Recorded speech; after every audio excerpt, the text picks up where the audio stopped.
Hello everyone, my name is Eve-Marie Leblanc. I'm 18 years old and I'm from the language program.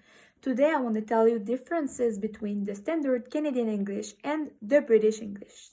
I just want to start by saying that nowadays British English is the official language in the United Kingdom that was originally England.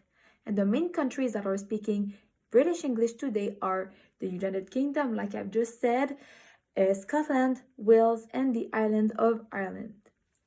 Now I want to tell you a phonological difference between Canadian English and British English. So for words such as realize, in Canadian English we can really hear the sound z, so the letter z. But British English will replace the sound z for a s sound, so for the letter s. So for words such as realize, British people will say realize. So it will be an S sound and not a Z sound like in Canadian English. Now, for a semantic difference. So what Canadian English call trash or garbage, so things that we don't want anymore, things that are disgusting, British people never say those words. For them, the equivalent of trash and garbage is rubbish. And this word is from the French word rubus. And the word rubbish first appeared in 1950, and it was the Australian and the New Zealander that were using it. So to complete my explanation, I just want you to see and hear two girls. One is a Canadian one and the other one is a British one, and the two are comparing Canadian word and British word, and the part that I want to show you is the one where they talk about what is garbage and what is rubbish for one another language. So just a sec.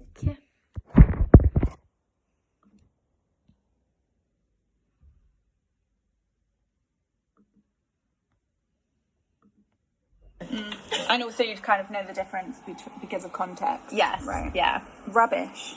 Rubbish is like if somebody, like we've heard this word as Canadians in British TV and whatnot. Mm-hmm. We think rubbish was if somebody said something that wasn't true, you'd be like, oh, that's rubbish. Mm-hmm. But rubbish is actually trash or garbage. Yeah. Garbage can. You'd say the rubbish. But you could say, oh, that weather is rubbish. Yeah. Or do you say trash? Never. So rubbish. Rubbish sounds better. I'm going to start using rubbish. Garbage we never say as well. Yeah. Or you'd say it to refer to like a lie or something that's just garbage. Okay. Or the band garbage. So that's it for the example.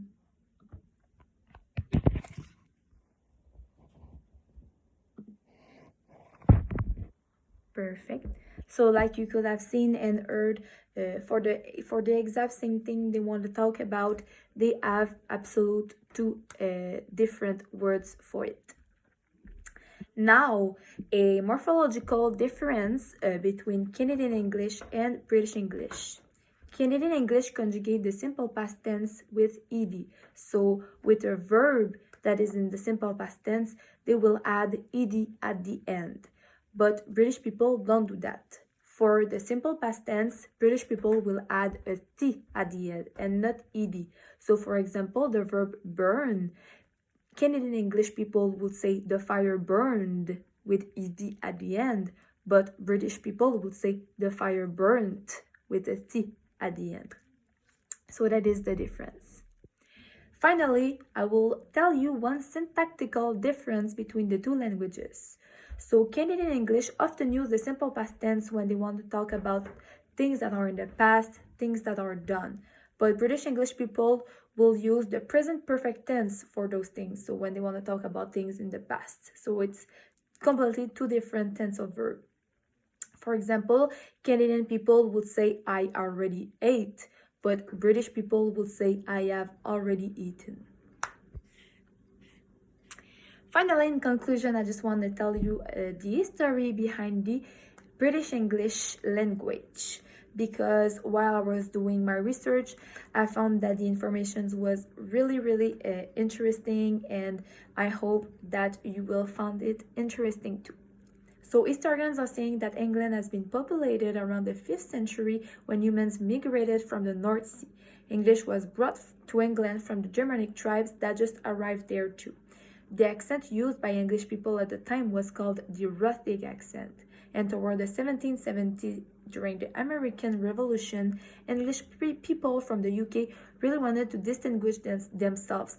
They didn't want to have the same accent as any other English people, so for that, they started to adopt their own accent, which led to the British English one. So that's how the British English has been formed. So that's it for me. I hope you enjoyed and have a good day. Thank you.